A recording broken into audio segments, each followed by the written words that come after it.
Hello everyone, good morning. কেমন আছো তোমরা? আশা করছি সবাই খুব ভালো আছো আর আমরাও বেশ ভালো আছি। আমি আলপনা, আমার নতুন আরও একটি ব্লগে তোমাদের সবাইকে জানাই অনেক অনেক স্বাগত আর অনেক অনেক ভালোবাসা। আজ হচ্ছে সোমবার, এখন ঘড়িতে সময় সকাল 5টা। প্রত্যেক দিনের মতো সকালেই কিন্তু ঘুম থেকে উঠেছি আর বাসি কাজকর্ম শুরু করে দিয়েছি। তবে আজ থেকে আবার আমার কাজের রুটিনটা একটু পাল্টে যাবে আর কি। মানে এতদিন চলছিল রান্নাটা বেলাই হতো সমস্ত কাজবাজ সেরে, আর আজ থেকে হবে রান্নাটা বাসি কাজের পরেই করতে হবে। কারণ আজ থেকে মেয়ের স্কুলের টাইম চেঞ্জ হয়ে গেল। এতদিন সকাল স্কুল চলছিল, তো আজ থেকে 11টা স্কুল। সেই কারণে সকাল সকাল তো রান্নাও করতে হবে, তাই চটপট করে বাসি কাজকর্ম কমপ্লিট করে দিয়েছি। কিন্তু সকালের তাড়া একদমই কম নয়, কারণ সকালে মেয়েকে স্কুলে পাঠানোর জন্য ব্যস্ত থাকতে হতো, এখন কিন্তু টিউশন পাঠানোর জন্য ব্যস্ত থাকতে হবে। তো সেই জন্য উঠেছি সেই 1 ঘন্টা আগেই। উঠে বাসি কাজকর্ম কমপ্লিট করে নিচ্ছি। 6:45 নাগাদ মেয়েকে তুলে দেবো, তারপর ব্রাশ টাশ করে খেয়ে দিয়ে টিউশন যাবে। তাহলে চলো বন্ধুরা, আজকে এখন থেকেই তোমাদেরকে সাথে নিয়ে আজকের ভিডিও শুরু করছি। গত 2 দিন হলো আমাদের এখানে আর জোরে বৃষ্টি হচ্ছে না, তবে মেঘলা ওয়েদার রয়েছে, কিন্তু ভ্যাবসা একটা গরম রয়েছে। তবে মাঝে মধ্যে যে বৃষ্টি আসছে না তা নয়, বৃষ্টি আসছে 2-1 ফোঁটা করে, সেখানে গায়ে পড়ছে না আর কি, এরকম ধরনের বৃষ্টি হচ্ছে। তো যাই হোক, তারপরে চলে আসলাম রান্নাঘরে, ঘর দুয়ারটা ঝাড় দিয়ে নিয়েছি। আর আজকে বাইরটা আমাকে ঝাড় দিতে হয়নি, শাশুড়ি মা ঝাড় দিয়ে নিয়েছে সেই কারণে। তারপরে চলে আসলাম রান্নাঘরে, এসে যে গ্যাসটা ভালো করে মুছে নিচ্ছি, ওভেনটাকে, কারণ রাতে ভালো করে মুছেই রাখি। তারপর সারা রাতে হয়তো এর উপর দিয়ে পোকামাকড় কিছু গিয়ে থাকতে পারে, যেহেতু খাবার দাবার এরপর রান্না শুরু হবে, তো সেই কারণে একটু ভিজে কাপড় দিয়ে ভালো করে মুছে নিচ্ছি। এরপরে বাসনগুলো অনেক রয়েছে, বাসন মাজতে হবে। আর আজ কিন্তু কোনো কাচাকাচি করব না, অনেক কিছু আছে জানো তো কাচার মতো। বেডশিটগুলোও চেঞ্জ করতে হয়ে গেছে, তো ওই যে কাচার মতো জমা হয়ে আছে বলেই তুলছি না। তবে আজকের দিনটা থাক, কালকে সকালে কিছু কেচে দেবো, দিয়ে বেডশিটটা চেঞ্জ করব। না হলে না হচ্ছে না, এত জমা থাকলে না একদমই ভালো লাগে না দেখতে, মনে হয় যেন কত কাজ পড়ে আছে। আসলে না, কাজ পড়ে থাকলে মনের মধ্যে একটা খুঁতখুঁতনি ভাব থাকে, মনে হয় যেন কিছুই হয়নি। তো সব কিছু বেশ কমপ্লিট করা থাকবে, পরিপাটি থাকবে, ভালো লাগে। ওদিকে মেয়েকে তোমাদের দাদাভাইকে তুলে দিলাম, মেয়ে ব্রাশ করছে। আর এদিকে জলের বালতিগুলো বসিয়েছি, তোমাদের দাদাভাই একটু ভরে ভরে দিচ্ছে। ওই অ্যাকোয়াগার্ডের জন্য ড্রামে ভরতে হচ্ছে, তারপরে যে ড্রামটা আমি ব্যবহার করি ওখানেও ভরে রাখতে হচ্ছে। আর কয়েকদিন ধরে না আমার কোমরে ভীষণ ব্যথা করছে, সেই কারণে ঠিকঠাক কাজ করতে পারছি না, তাই জলগুলো তোমাদের দাদাভাই বয়ে দিচ্ছে। তবে বিগত 2-3 দিন খুব কষ্ট পেয়েছি জানো তো। আজকে একটু ভালো, রাতে ওষুধ খেয়েছিলাম ডাক্তারের কাছ থেকে ওষুধ এনে, তারপরে দেখছি আজকে একটু সামান্য ভালো আছি। তবে এই যে ঝুঁকে কাজ করছি না, ভীষণ কষ্ট হয়।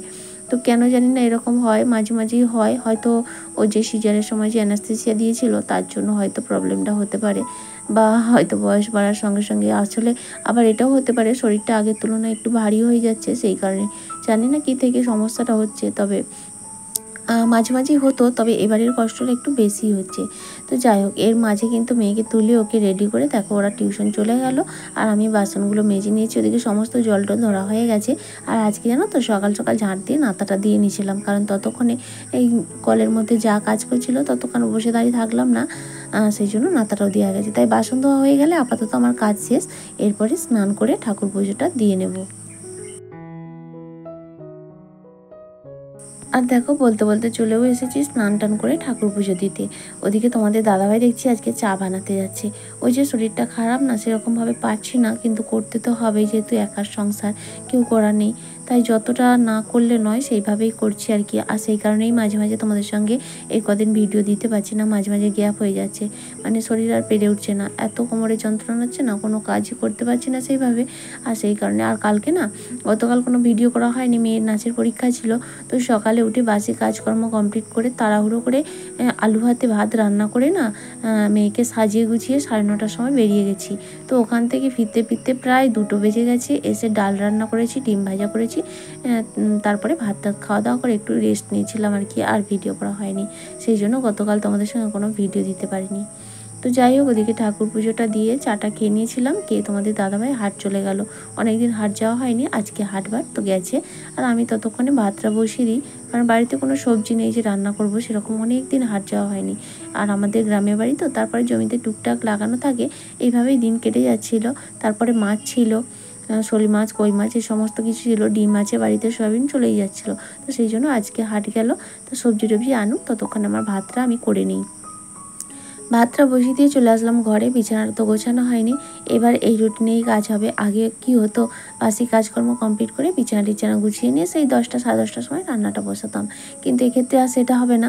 এখন হবে 10টা সাড়ে 10টার মধ্যে আমার রান্নাটাও কমপ্লিট। তবে একদিকে জানো তো, সকালবেলা রান্না করে নিলে বেশ ভালো হয়, বেলাতে টুকটুক করে সমস্ত কাজ করা যায়। আসলে আমাদের মেয়েদের রান্নাটাই তো সব থেকে বড় কাজ, তাই না? তো রান্নাটা যদি গোছানো থাকে মনে হয় কি অনেক কাজ হয়ে গেছে, তারপর অনেক কাজ করতে সময়ও পাওয়া যায়। ঘরটাও না বেশ কিছুদিন হয়ে গেল অগোছালো হয়ে গেছে, গোছাতে হবে।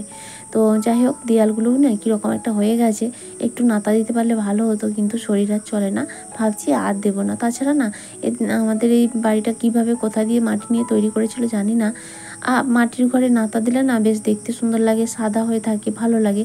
কিন্তু আমার এই ঘরটায় আজকে যদি দিই 8 দিন খুব সুন্দর লাগে দেখতে, তারপরে আবার যেইকে সেই জন্য না আর ইচ্ছাই করে না। তাছাড়া ভাবছি আর দেবো না, আর হয়তো বেশি দিন থাকবো না। তো যাই হোক, যতদিনই থাকি না কেন নাতা আর দিতে পারছি না, শরীর চলছে না। আসলে নাতা দেওয়া তো নয়, তার মধ্যে সমস্ত জিনিসপত্র সরিয়ে আবার দিয়ে তারপরে আবার গুছাতে হবে, একাকেই তো করতে হয়, ভীষণ কষ্ট হয়। তাই ভাবছি নাতা আর দেবো না, ও যা আছে থাক। তো যাই হোক, তারপরে দেখো তোমাদের দাদাভাই চলে আসলো হাট থেকে, অনেক সবজি বাজার করে নিয়ে এসছে।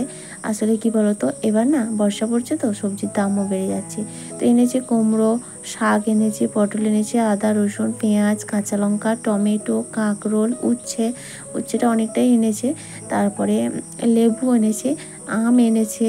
তো এই সমস্ত বাজারগুলো আর কি। পেঁয়াজটা একটু বেশি পরিমাণেই এনেছে, কারণ গত সপ্তাহে হাট গিয়েছিল, দাম কম ছিল, আজকে আবার দাম বেড়ে গেছে।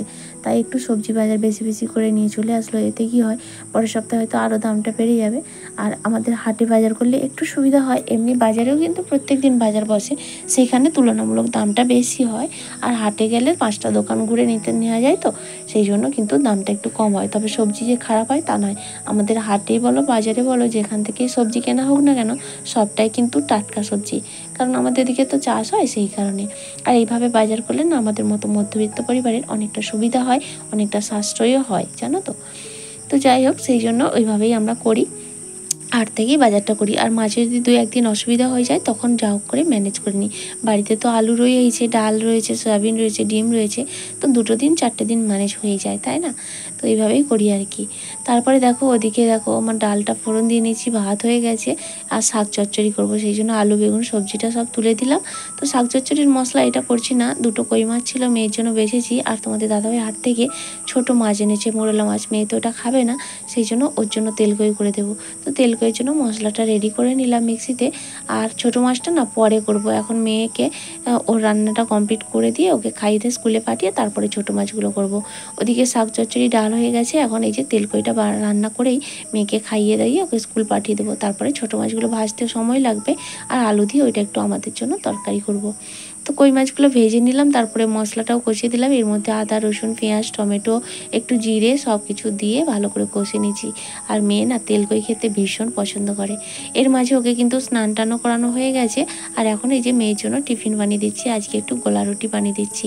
এতদিন টিফিন বানানোর ঝামেলা ছিল না, সকাল স্কুল তো ওই একটা বিস্কুট দিয়ে দিলে হয়ে যেত, কিন্তু এখন যেহেতু বেলা স্কুল অনেকটা সময় লাগবে, এই ময়দা দিয়ে একটু দুধ দিয়ে চিনি দিয়ে লবণ দিয়ে ভালো করে একটু গোলা রুটি বানিয়ে দিয়েছি। আর সঙ্গে যে আম এনেছিল, মেয়ের আম ভীষণ পছন্দ, তো আম দিয়ে দিলাম। তারপরে দেখো ও চলে গেল স্কুলে, তারপরে আমরাও খাওয়া দাওয়া করে নিয়েছি। আর তারপরে আমি চলে আসলাম এই যে মাছগুলো রান্না করার জন্য। মাছগুলো বেছেই রেখেছিলাম, খুব সুন্দর পুঁড়ালো মাছগুলো না, এত সুন্দর আর টাটকা টাটকা একেবারে, মাছ পেটের মধ্যে ডিম ভর্তি। ধুয়ে রেখেছিলাম বেছে, এখন লবণ হলুদ আর একটু সরষের তেল মাখিয়ে দিলাম, কারণ সরষের তেল দিলে মাছগুলো নাকি ভাঙে না। তারপরে দেখো মাছগুলো ভাজতে দিলাম, তবে একবারে হবে না, দুবার ধরে আমাকে মাছগুলো ভাজতে হবে। যে অধিকারী ফ্যামিলি থেকে দিদিভাই কমেন্ট করেছে, দিদিভাই অপেক্ষায় ছিলাম, থ্যাংক ইউ সো মাচ গো। শুনে খুব ভালো লাগলো যে তোমরা আমার ভিডিওর জন্য অপেক্ষা করো। বেঙ্গলি রান্নাঘর থেকে কমেন্ট করেছে, খুব ভালো লাগলো আপনার video, thank you so much গো, এইভাবেই তোমরা পাশে থেকো। যে অর্পিতা কমেন্ট করেছে, দারুণ লাগলো দিভাই, বন্ধু হলাম, পাশে থেকো, থ্যাংক ইউ সো মাচ গো। আর যে অধিকারী ফ্যামিলি থেকে দিদিভাই বলেছিল তোমার ভাসুরের মেয়ের বাড়ি লঙ্কাগড়, তাই তো?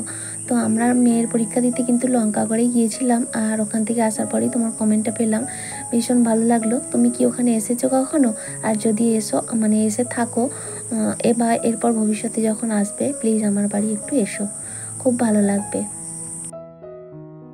আর দেখো এদিকে আমার মাছ রান্নাটাও কমপ্লিট হয়ে গেল। এখন গ্যাসটাকে মুছে নেব। আমার সমস্ত রান্নাবান্না কমপ্লিট। তো চলো বন্ধুরা, আমার প্রত্যেক দিনের মতো মিষ্টি দিদিভাইদের নামগুলো নিয়ে নিই।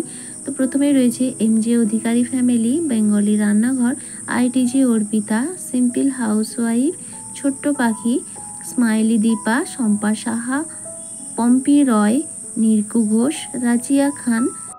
কমেন্ট করেছে শর্ট সুপর্ণা দিদিভাই। কমেন্ট করেছে J S blog, Mamoni Bagdi, real blogger মৌ।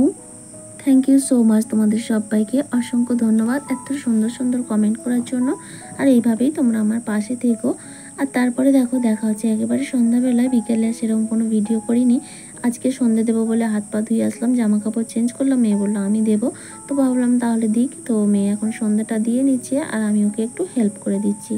তো চলো, সন্ধ্যা দেওয়া হয়ে গেছে। এখন এই যে চা বসে দিচ্ছি। আর তোমাদের দাদাভাই ডিউটি গেছে, খুব মাথা যন্ত্রণা করছে। দুপুরে না ঘুমালেই না মাথা যন্ত্রণা হয়। তো এই যে চা বসে নিচ্ছি নিজের জন্য আর মেয়ের জন্য দুধ গরম। তো এই খাওয়া দাওয়া করে এবার মেয়েকে পড়াবো, গান নাচ এই সমস্ত করিয়ে তারপরে হবে আবার রাতে রান্না। আমার রান্না বসাতে ওই রাত্রি 9টা বেজে যায়। তাহলে চলো বন্ধুরা, আমার আজকের ভিডিওটা এ পর্যন্তই। দেখা হচ্ছে আবারও আগামীকাল। আজকের মতো টাটা।